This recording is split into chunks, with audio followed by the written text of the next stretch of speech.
Loft 100 Studios, The Big Biz Show, and our affiliates and our hosts are not registered investment advisors or broker-dealers. Our show hosts make no commitment that the purchase of securities of companies profiled or otherwise mentioned in our programming are suitable or advisable for any person, or that an investment in such securities will be profitable in general. Given the nature of the company's profile and the lack of an active trading market for the securities, investing is highly speculative and carries a certain high degree of risk. We profile selected publicly traded and privately held companies on our program. Most of these companies that we profile have provided compensation to Loft 100 Studios and its hosts for the profile coverage. From time to time, we sell shares of the companies profiled in the open market that we receive as compensation for coverage of client companies. But never sell stocks if we are speaking about interviewing or covering a public company who has paid compensation. Specific questions on compensation can be obtained by contacting producer at sullyentgroup.com. Listeners should verify all claims and do their own due diligence before investing in any securities mentioned on this program. Investing in securities is speculative and carries a high degree of risk. We encourage our investors to invest carefully and read the investor information available at the websites on the Securities and Exchange Commission at sec.gov and or the Financial Industry Regulatory Authority, FINRA, at www.finra.org. All right. I like it. Hey, is that a rescue plane? 60 songs, 30 seconds long. The Day Trader Quack Show. I love it.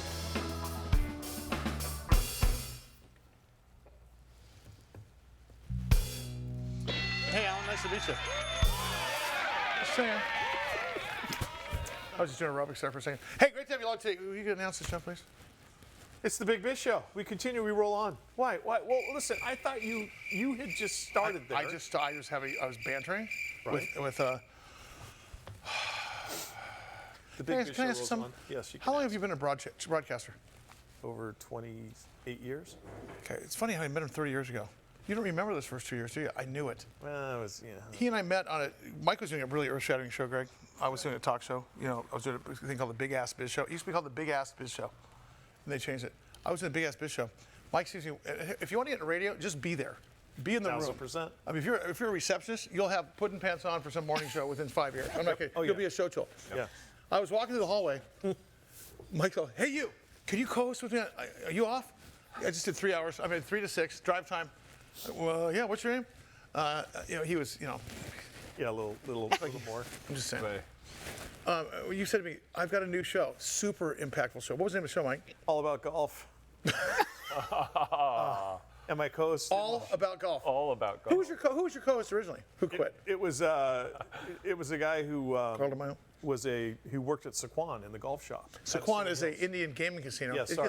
It gets more intellectual. Oh, so Saquon gave me one of the guys from the golf shop to co-host with. He just didn't show up that day.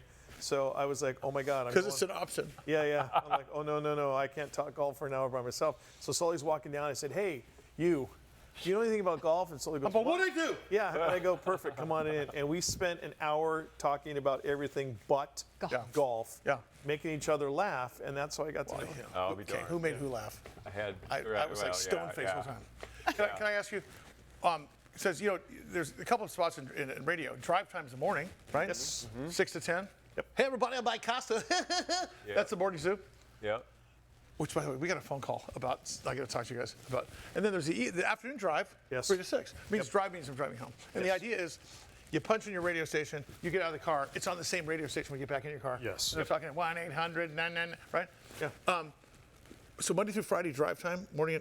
Biggest paid people are on AMF. So what was your time slot? I did both. I did 3 to 6. I'm talking about a golf show. Oh. Saturdays at 11. It was Tuesday nights from 6 to 7, and then it was Sunday mornings from 8 to 9.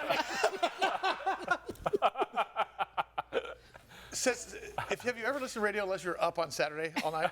Radio in the morning? It was like right after Hooked on Trivia and right before Dr. Dog. It was just, Dr. Dog. Right. Hey, I'm very excited to say that we're going to start covering a new company. It's not a new company, but it's a company new to us called Calidi Biotherapeutics.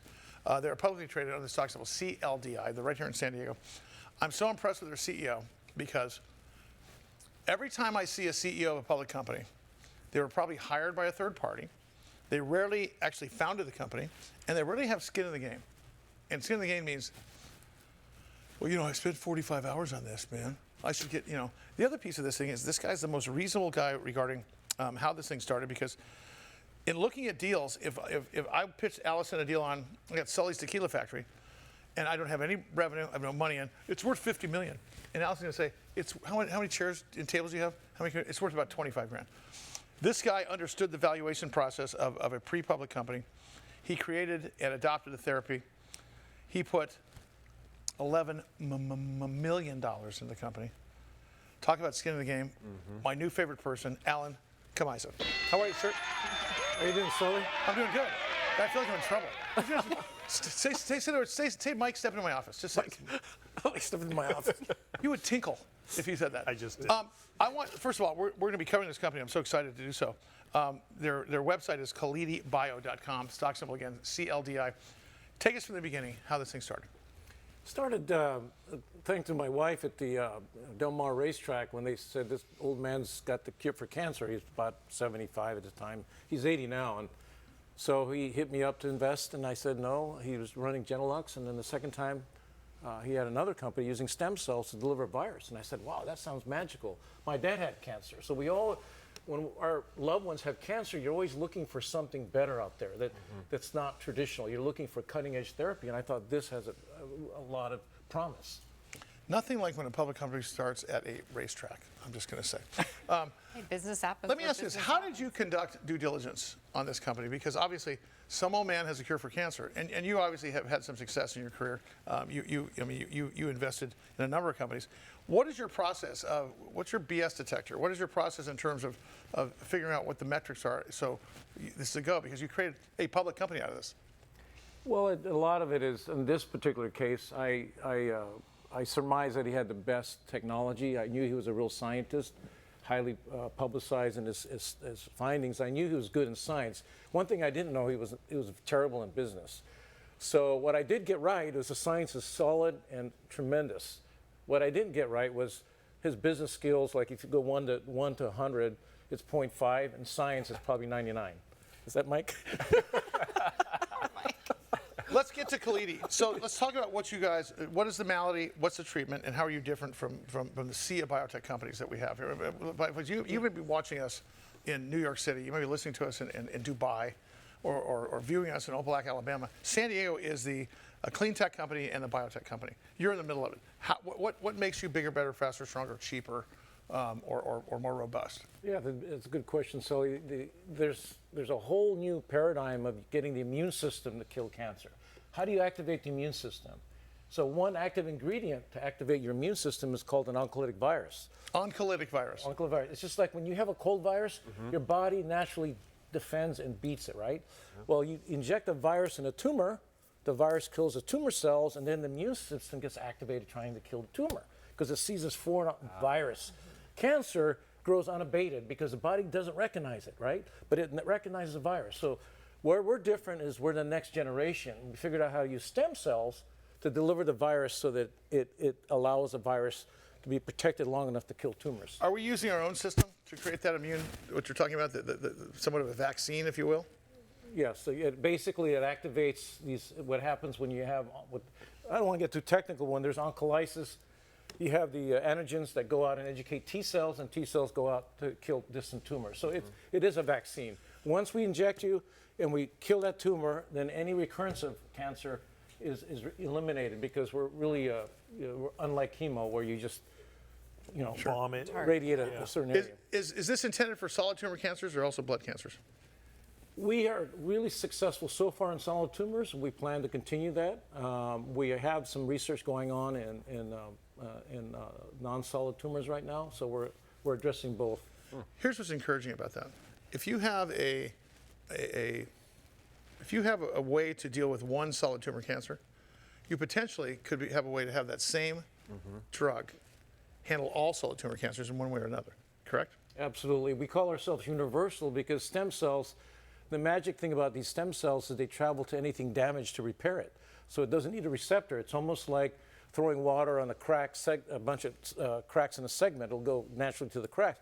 Stem cells go naturally to anything damaged. So it's universal in that it can address a lot of solid tumors. Which is why we don't throw water at Mike. As far as stem cell therapy and stem cell research is concerned, is the United States government a friend? I mean, are they behind that type of therapy, that type of research? Are you asking about if there's a conspiracy here? No. But you know, you always hear about stem cells, and there's a lot of people that are like, can't. But there's other people that say, wait a second, this is the frontier. This is where we need to go. That's a good question, Mike. We've been back in Washington. They love adipose stem. Adipose is fat cells. Oh, Even the Vatican likes fat cells. One more day, we've been over it. Thanks for bringing up fat cells. They don't like blood cord. They don't like placenta. But we're non-controversial because we're ethical. Okay. His name, Alan Camaisa. You're staying over 2 segments. I might keep you all day. Next thing we do, we have to do an hour with him. Yeah, that's fascinating. And I suspect that he's going to make us either feel better or worse about how we're doing with cancer. I'm going to feel like